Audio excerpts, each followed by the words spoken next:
Здравейте от мен, Венти Чипева, с рубриката за щастливи хора. Сигурно сте чували популярното изказване, че животът започва на 40. Ето този път ще опровергаем напълно това твърдение и ще ви убедим, че животът започва на 60. Както и да ви прозвучи, наша гостенка днес е дама на 61 години, която в момента е студентка първокурсничка по архитектура. Фактът, че има друго образование, хубава професия и че вече се радва на внуци, не ограничават желанието й да се развива и да научава нови неща.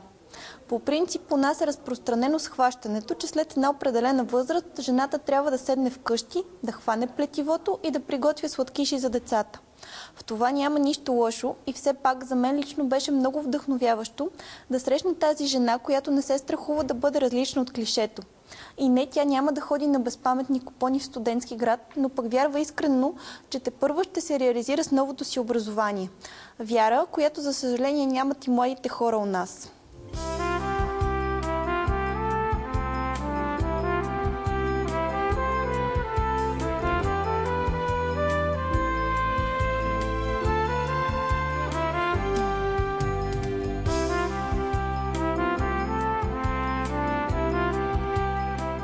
Здравейте, приятели! Днеска в нашата рубрика за щастливи хора ми гостува една изключително интересна дама.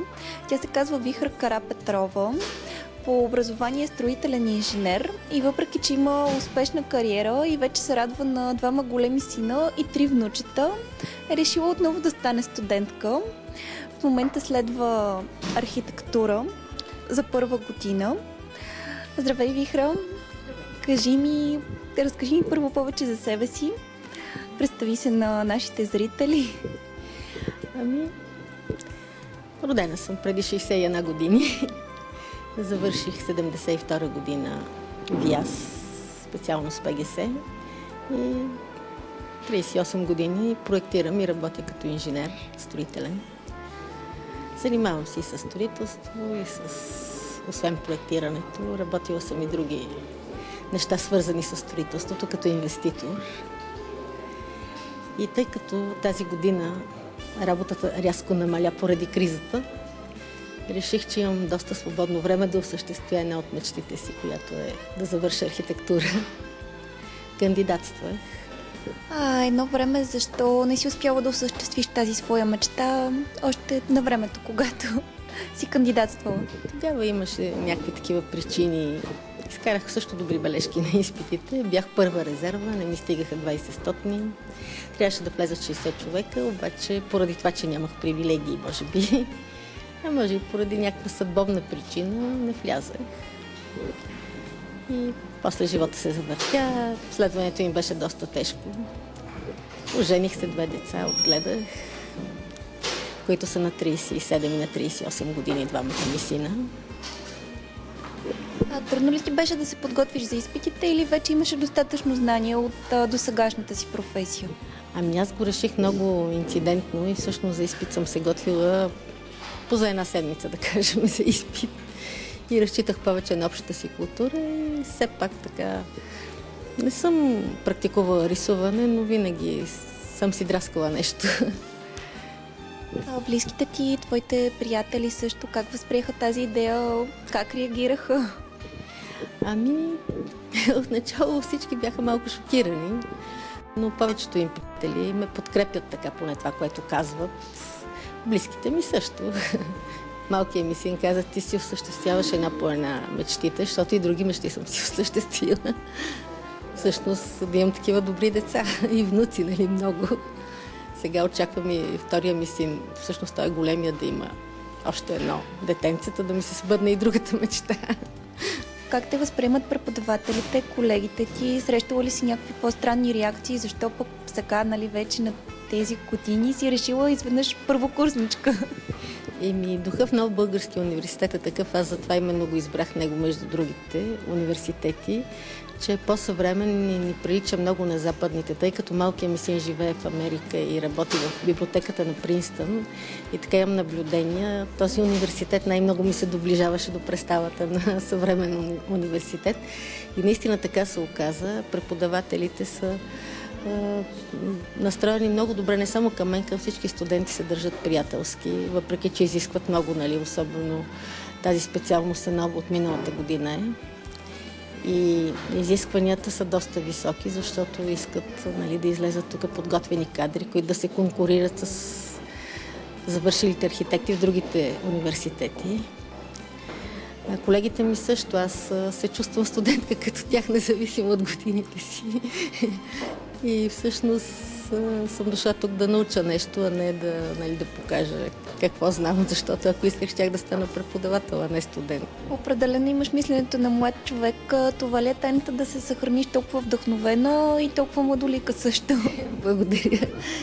Да, аз винаги съм се стремила към новото, различното, необикновеното. Въобще цял живот това ми е било интересно. И в един момент, който още веднъж да се върна, защо съм кандидатствала, в който се пенсионирах, си представих както работата намаля, живота почна да става един доста такъв, който не ми носи нищо интересно. Просто един такъв живот на ден за ден, който е свързан с храна, чистене и такива неща. И реших да се препрограмирам, за да не ме препрограмира Господ. Защо според тебе хората действително след една определена възраст са склонни само да си седят вкъщи, да се оплакват колко е лош живота, колко е лоша държавата ни и така нататък? Защото им е трудно да си променят мисленето и защото им се насажда от обществото едно отношение такова. Ти си стара, за какво си тук, безполезен си, примерно. Ти ставаш само да ходиш на опашки, да пазаруваш, да чистиш, да гледаш внуци и така нататък. И те сами почват да си го внушават, което за мен не е така. А ти откъде намери сили да не се вписваш в това клише? Може би защото се чувствам по друг начин.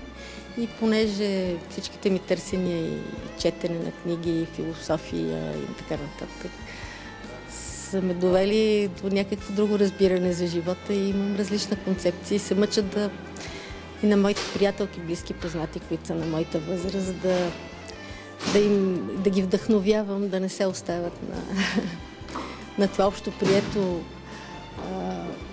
мнение, че възрастта на хората е физическата възраст, всъщност тя е умствената възраст.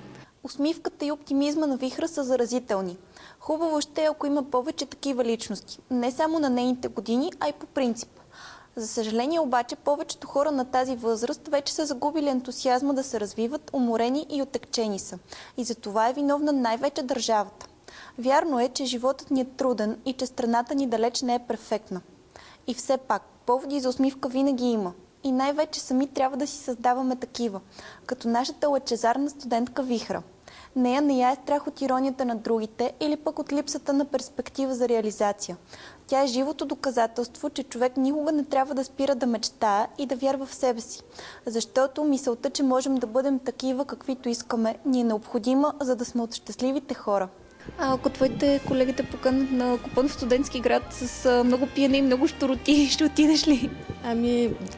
В принцип обичам да танцувам също и да си пивам понякога, обаче не бих отишла, защото ще ги притеснявам. Пък и те надали биха ме поканили, защото също биха се притеснявали, така че тая част ще оставим наистина за физиологичната възраст.